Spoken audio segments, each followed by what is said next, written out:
नमस्कार दोस्तों, जॉब वाला के यूट्यूब प्लेटफॉर्म पे स्वागत है आप सभी का। तो दोस्तों, जैसा कि आप जानते हैं, करेंट अफेयर जो सभी प्रतियोगी परीक्षाओं के लिए महत्वपूर्ण है। तो चलिए आगाज़ करते हैं करेंट अफेयर के कुछ महत्वपूर्ण प्रश्नों को, जिसे देखकर हम अच्छा स्कोर खड़ा कर सकते हैं। तो चलिए स्टार्ट करते हैं। आज का हमारा पहला प्रश्न है, हाल ही में किस राज्य सरकार ने नंद बाबा दूध मिशन को लागू करने के लिए समिति बनाई है?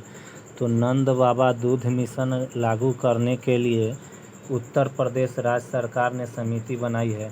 कौन सा? तो उत्तर प्रदेश राज्य सरकार ने नंद बाबा समिति के लिए उत्तर प्रदेश सरकार के द्वारा नंद बाबा दूध मिशन को लागू करने के लिए एक समिति बनाई गई है।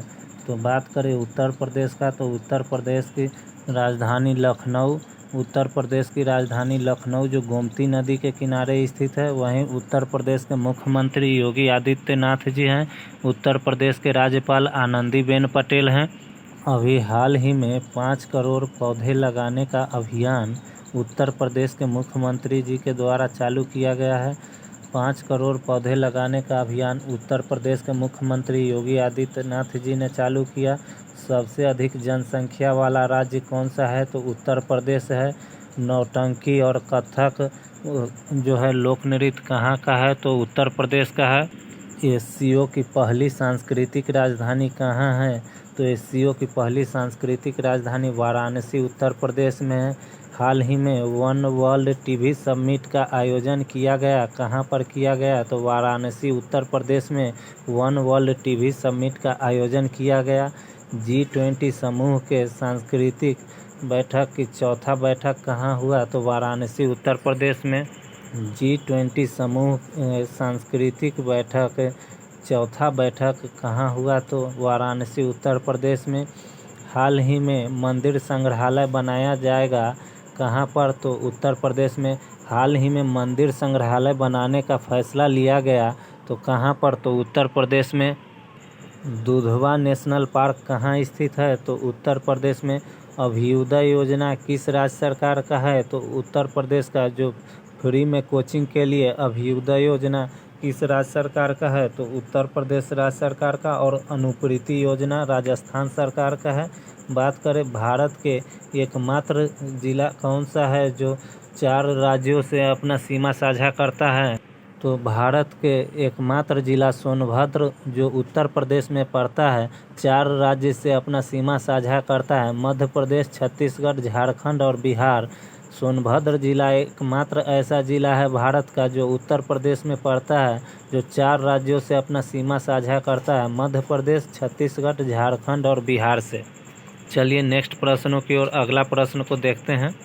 हाल ही में किस देश में संवादात्मक भुगतान के लिए हेलो यूपीआई लॉन्च किया गया है? तो हमारा आंसर है भारत। भारत देश के द्वारा संवेदनात्मक भुगतान के लिए हेलो यूपीआई लॉन्च किया गया। बात करें यूपीआई का, तो यूपीआई का मतलब होता है यूनिफाइड पेमेंट इंटरफेस।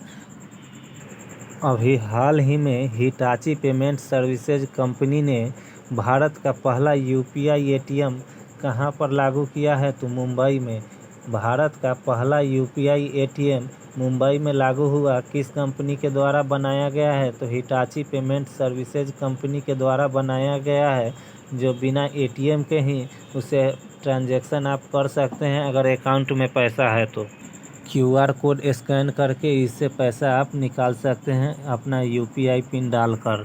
बात करें भारत की यूपीआई प्रणाली को अपनाने वाला देश कौन सा है? तो नेपाल पहला देश है जो भारत की यूपीआई प्रणाली को अपनाने वाला है। वहीं भीम ऐप को अपनाने वाला पहला देश कौन सा है? तो भीम ऐप को भूटान ने अपनाया। भारत ने चौथी बार एशियन चैंपियंस ट्रॉफी जीता है। भारत ने चौथी बार एशियन चैंपियंस ट्रॉफी जीती है। G20 का होस्ट देश कौन है? तो G20 का होस्ट देश 2023 का भारत है। पुरुष हॉकी विश्व कप 2023 का आयोजन कहाँ किया गया? तो पुरुष हॉकी विश्व कप 2023 का आयोजन भारत में किया गया, ओडिशा में। अभी हाल ही में भारत दुनिया का नंबर 1 जनसंख्या वाला देश बन गया है। चीन को पीछे छोड़कर भारत नंबर 1 देश बन गया है दुनिया में जनसंख्या वाले स्थान पर। जनसंख्या के क्रम में भारत चीन को पीछा छोड़ते हुए नंबर 1 देश बन गया है भारत। हाल ही में एनपीसीआई ने डिजिटल भुगतान के लिए किस देश के बैंक के साथ समझौता किया है? तो हमारा राइट आंसर है बांग्लादेश। बांग्लादेश के साथ एनपीसीआई ने डिजिटल भुगतान के लिए समझौता किया है। आप लोगों के मन में आ रहा होगा एनपीसीआई का मतलब क्या होता है? तो एनपीसीआई का मतलब होता है national payment corporation of India. National payment corporation of India NPCI का मतलब होता है एनपीसीआई डिजिटल भुगतान जारी करने वाला एक समझौता हुआ है जिसमें भारत के साथ बांग्लादेश ने उस समझौते पर हस्ताक्षर किया।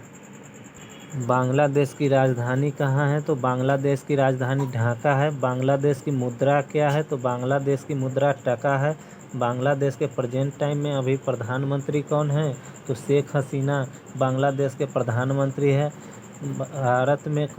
भारत और बांग्लादेश के बीच कौन सा युद्ध अभ्यास होता है? तो संप्रीति और बोंगो सागर युद्ध अभ्यास भारत और बांग्लादेश के बीच है। मैत्री और बंधन एक्सप्रेस किसके बीच है? तो भारत और बांग्लादेश के बीच मैत्री और बंधन एक्सप्रेस है। बात करें वहीं गंगा बांग्लादेश में किस नाम से जाना जाता है? तो पद्मा के नाम से गंगा बांग्लादेश में जाना जाता है। अभी हाल ही में बिपरजॉय चक्रवात अरब सागर में आया, उसका नाम किसने रखा? तो बांग्लादेश ने रखा। बिपरजॉय चक्रवात हाल ही में आया था अरब सागर में, उसका नाम किसने रखा? तो बांग्लादेश ने रखा। 4 पारगमन मार्ग की अनुमति किसने दिया? तो 4 पारगमन मार्ग की अनुमति बांग्लादेश ने दिया।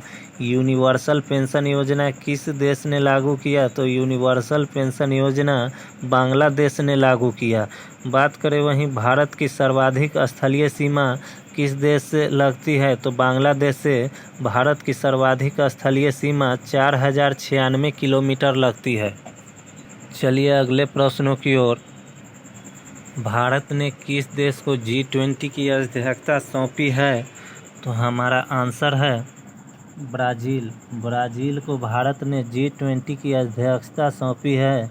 G20 के आखिरी दिन प्रधानमंत्री नरेंद्र मोदी ने ब्राज़ील के राष्ट्रपति लूला डी सिल्वा को G20 2024 में जो होगा उसके अध्यक्षता सौंपी है।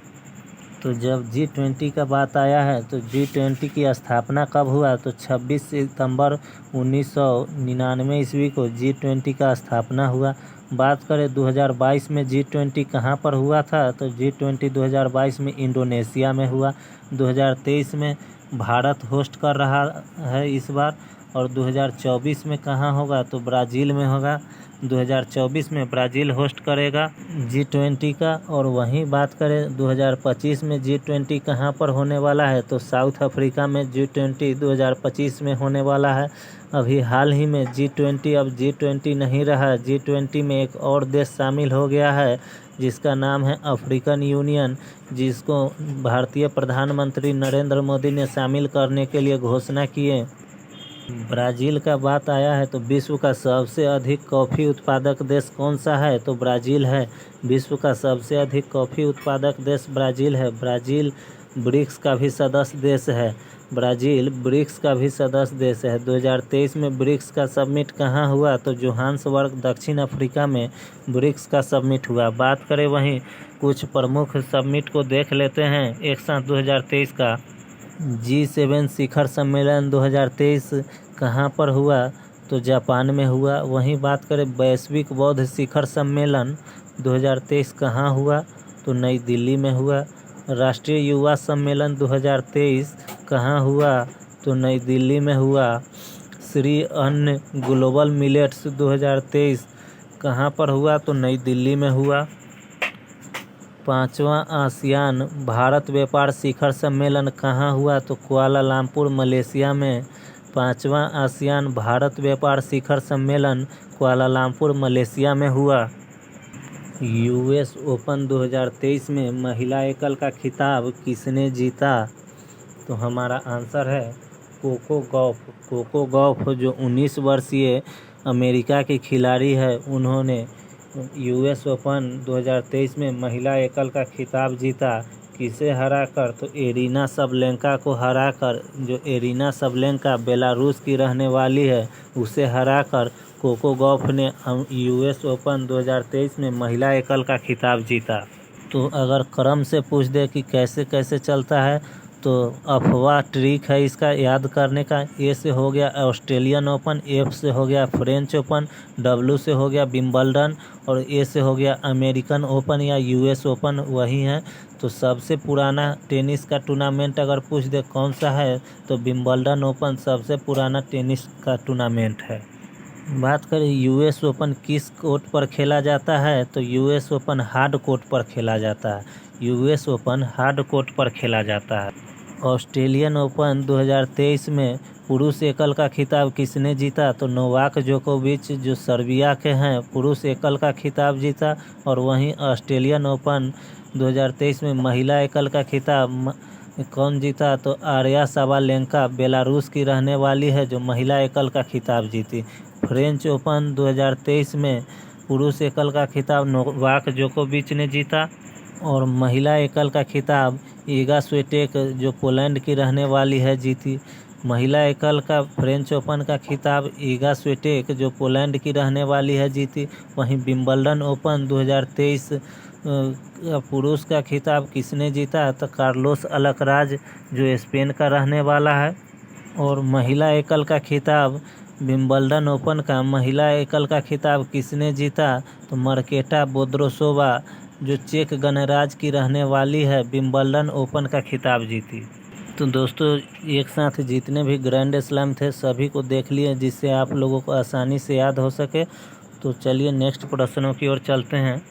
हाल ही में किस राज्य के मुख्यमंत्री ने 181 मोबाइल पशु चिकित्सा वाहनों को हरी झंडी दिखाई है, तो हमारा आंसर है उड़ीसा।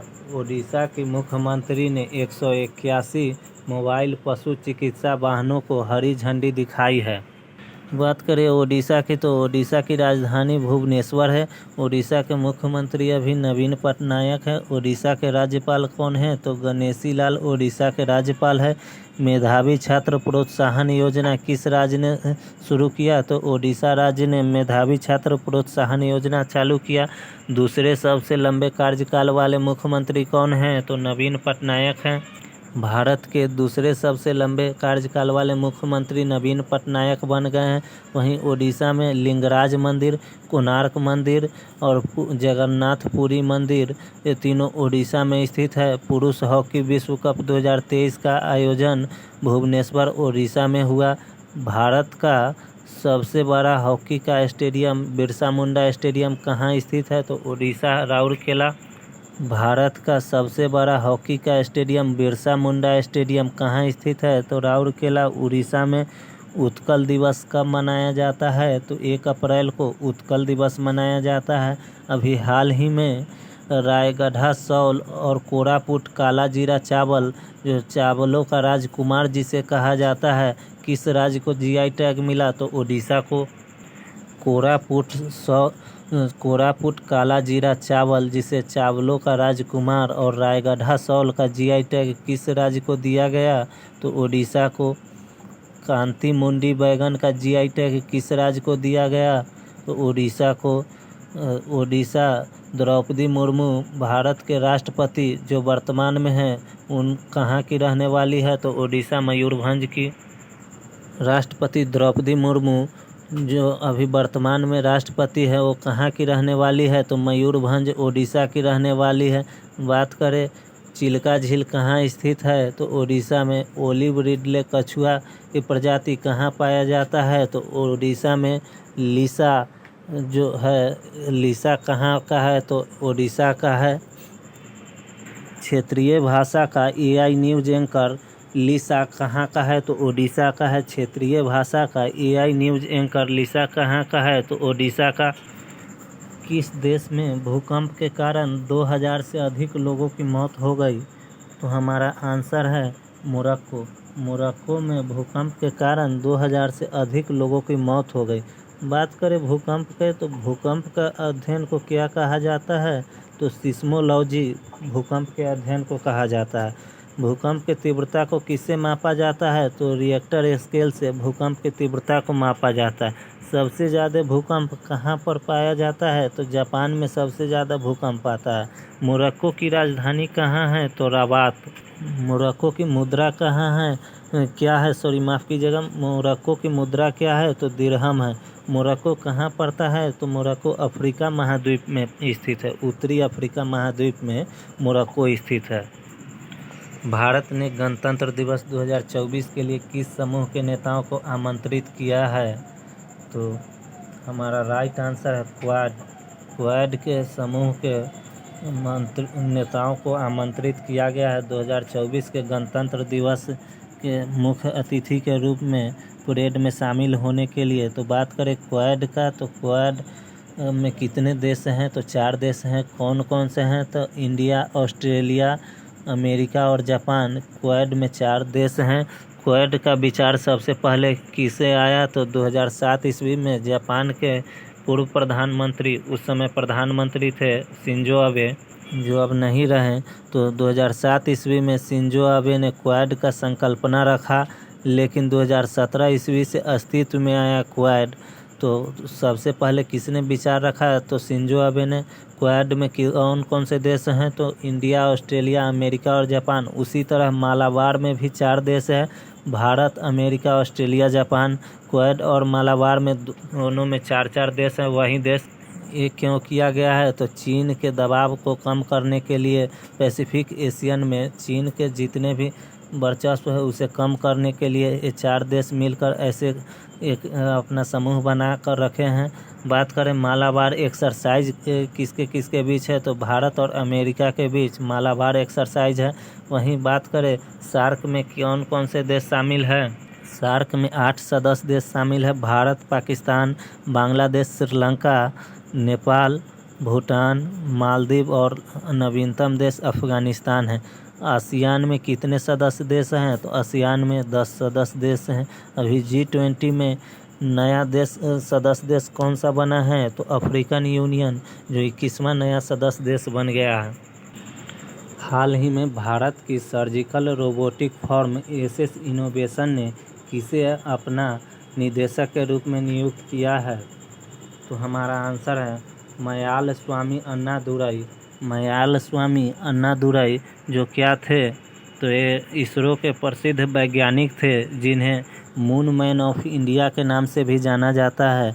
मयाल स्वामी अन्नादुराई जो इसरो के वैज्ञानिक थे, तमिलनाडु के रहने वाले हैं, जिन्हें किस नाम से जाना जाता है? तो मून मैन ऑफ इंडिया के नाम से जाना जाता है। और उन्होंने चंद्रयान प्रथम के परियोजना निदेशक के रूप में भूमिका निभाई। तो बात करें चंद्रयान प्रथम में परियोजना निदेशक कौन थे? तो मयाल स्वामी अन्नादुराई जो चंद्रयान प्रथम में परियोजना निदेशक थे। वहीं बात करें चंद्रयान थर्ड के परियोजना निदेशक कौन थे? तो पी वीर मुथुवेल चंद्रयान थर्ड के परियोजना निदेशक थे।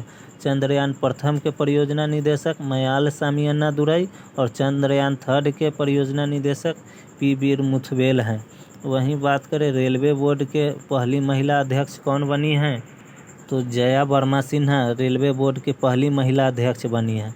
अभी हाल ही में FIDC के नए अध्यक्ष कौन बने हैं? तो उमेश रेवरंकर FIDC के नए अध्यक्ष बने हैं।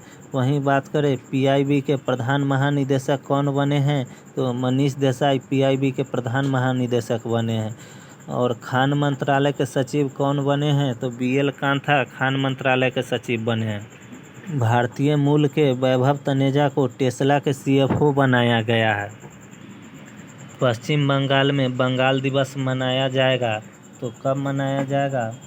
15 अप्रैल को पश्चिम बंगाल में बंगाल दिवस मनाया जाएगा। तो 15 अप्रैल को पश्चिम बंगाल में बंगाल दिवस मनाए जाने की घोषणा किया गया और पश्चिम बंगाल के विधानसभा में प्रस्ताव लाया गया, जो प्रस्ताव पारित कर दिया गया। तो बात करें पश्चिम बंगाल का, तो पश्चिम बंगाल की राजधानी कोलकाता है। मुख्यमंत्री ममता बनर्जी हैं। राज्यपाल CB आनंद बोस हैं। सबसे बड़ा डेल्टा किस राज्य में है? तो पश्चिम बंगाल का सुंदरबन का डेल्टा है। बात करें वहीं खेला होवे दिवस कब मनाया जाता है, तो 16 अगस्त को खेला होवे दिवस मनाया जाता है। बंगाल के पहले गवर्नर जनरल कौन हैं, तो वारेन हेस्टिंग बंगाल के पहले गवर्नर जनरल हैं। बंगाल का विभाजन कब हुआ, तो 1905 ईस्वी में बंगाल का विभाजन हुआ। किसके समय, लॉर्ड कर्जन के समय बंगाल का विभाजन किया गया। भारत का सबसे बड़ा तारामंडल बिरला प्लेनेटोरियम कोलकाता में है। भारत के राष्ट्रपति के द्वारा हाल ही में मेरा बंगाल नशा मुक्त बंगाल अभियान चलाया गया। और कलकत्ता में नौसेना के युद्धपोत INS बिंदगिरी को राष्ट्रपति द्रौपदी मुर्मू जी के द्वारा लॉन्च किया गया। नौसेना के युद्धपोत INS बिंदगिरी को कलकत्ता में राष्ट्रपति जी के द्वारा हाल ही में लॉन्च किया गया। डोल उत्सव कहाँ का है, तो डोल उत्सव या डोल यात्रा एक ही है, तो पश्चिम बंगाल का है। बात करें गोरुमारा, बुक्सा, जल्दापारा, ये सब जितने भी राष्ट्रीय उद्यान हैं पश्चिम बंगाल में स्थित है। चलिए अगले प्रश्नों की ओर। वन वीक वन लैब कार्यक्रम किसने शुरू किया, तो हमारा राइट आंसर है CSIR। CSIR के द्वारा वन वीक वन लैब कार्यक्रम को शुरू किया गया। बात करें CSIR का पूरा अर्थ क्या होता है, तो council of scientific and industrial research. Council of scientific and industrial research CSIR का पूरा नाम होता है। वहीं बात करें कार्यक्रम कब से कब तक होने वाला है वन वीक वन लैब, तो 11 सितंबर से 16 सितंबर तक वन वीक वन लैब कार्यक्रम होने वाला है। इसका स्थापना कब हुआ, तो CSIR का स्थापना सितंबर 1942 ईस्वी में हुआ। CSIR का मुख्यालय कहाँ स्थित है, तो नई दिल्ली में CSIR का मुख्यालय है। बात करें CSIR की पहली महिला निदेशक कौन है, तो CSIR की पहली महिला महानिदेशक नल्ला थम्बी कलाई सेल्वी CSIR की पहली महिला महानिदेशक है। CSIR की पहली महिला महानिदेशक नल्ला थम्बी कलाई सेल्वी है। बहुत इम्पोर्टेंट प्रश्न है, आप लोग याद रखिएगा इसे। हाल ही में किस राज्य की कैबिनेट ने AFSPA हटाने के लिए सिफारिश की है, तो हमारा आंसर है असम राज्य सरकार ने AFSPA हटाने के लिए कैबिनेट में एक सिफारिश की है। असम के 8 जिलों में AFSPA लगा हुआ है, जिसे हटाने के लिए असम सरकार ने सिफारिश की है कैबिनेट में। तो AFSPA का मतलब क्या होता है, तो arm force special powers act. Arm force special power act. तो पहली बार AFSPA कहाँ लगाया गया, तो मणिपुर और असम में लगाया गया। ये अफसा जो है सो कहाँ लगाया जाता है, तो पूर्वोत्तर क्षेत्र में AFSPA लगाया जाता है। बात करें असम का, तो चोकुआ चावल का GI टैग किस राज्य को मिला है, तो असम को चोकुआ चावल का GI टैग मिला। तेजपुर लीची का GI टैग असम को।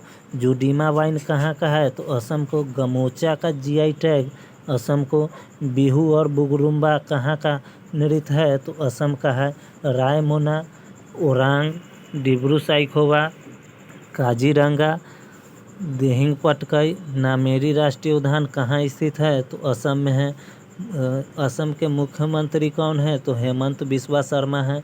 असम के राज्यपाल कौन है, तो गुलाब चंद कटारिया असम के राज्यपाल हैं।